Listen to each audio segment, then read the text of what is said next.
अस्सलाम वालेकुम नाज़रीन, मैं हूँ खालिद बेग। दोस्तों ज़रा तसव्वुर करें, संगलाख पहाड़ों और तपती धूप के दरमियान कुछ मिनट कश अपने पसीने से एक सूबे की तकदीर बदलने में मसरूफ़ थे। उनके हाथों में ना तो कोई बंदूक थी, ना कोई रॉकेट लॉन्चर और ना ही कोई गोला बारूद। उनके हाथों में सिर्फ सड़क बनाने के औजार थे।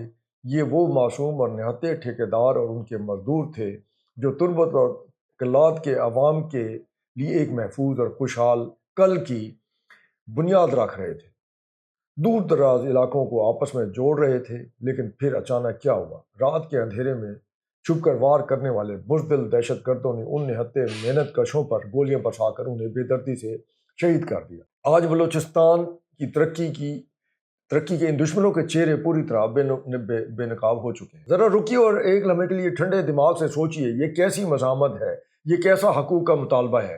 बलूचिस्तान के नाम नेहाद हमदर्दों और हकूक़ के झूठे दावेदारों से आज एक सीधा और दो टुक सवाल है। अगर तुम वाकई बलोच अवाम के खैर ख्वाह हो, अगर तुम्हें वाकई उस मट्टी से मोहब्बत है, तो फिर तुम्हारी बंदूकों का रुख बलूचिस्तान की सड़कों, स्कूलों, अस्पतालों और तरक्याती मनसूबों की तरफ क्यों है? तुर्बत और कल्लात में बनने वाली ये सड़कें कोई उड़कर पंजाब तो नहीं जा रही थीं। ये सड़कें तो उस बलूचिस्तान के लिए बन रही थीं, उस बलूच माँ के लिए बन रही थीं जिसे इलाज के लिए अस्पताल पहुंचने की खातिर घंटों एक अजियतनाक सफ़र तय करना पड़ता है।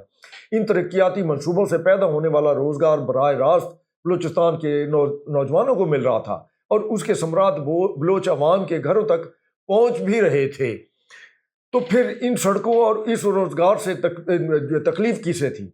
नाज़रीन, हकीकत बिल्कुल वाज़ेह है। इन बुज़दिलाना और सफाकाना कार्रवाइयों के पीछे नाम नेहाद बलोच हकूक़ की कोई तहरीक नहीं, बल्कि फितनत और हिंदुस्तान का वो घिनौना चेहरा है जिसका असल निशाना बलूचिस्तान की तरक्की, यहाँ की खुशहाली और आने वाली नस्लों का रोशन मुस्तकबिल है।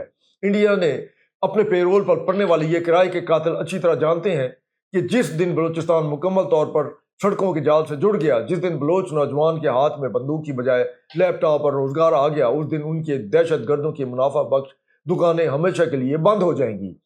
ये लोग नहीं चाहते कि बलोच अवाम गुर्बत और पसमानगी के अंधेरों से बाहर निकलें। लेकिन दुश्मन आज ये बात कान खोल कर सुन ले कि तुर्बत और कलात की मट्टी में शामिल होने वाला इन मासूम शहरियों का खून हरगिज रायगान नहीं जाएगा। तुम चंद निहत्ते मजदूरों को निशाना बनाकर सड़कों पर हमले करके वक्ती तौर पर खौफ तो फैला सकते हो, लेकिन तुम बलूचिस्तान की तरक्की का ये सफ़र कभी रोक नहीं सकते। रियासत पाकिस्तान और बलूचिस्तान के गयूर अवाम इस साजिश को पूरी तरह समझ चुके हैं और इस फितना और हिंदुस्तान के इन मेहरों को उनके अंजाम तक पहुंचाकर तरक्की का ये सफ़र हर सूरत अपनी मंजिल तक पहुंचाएंगे।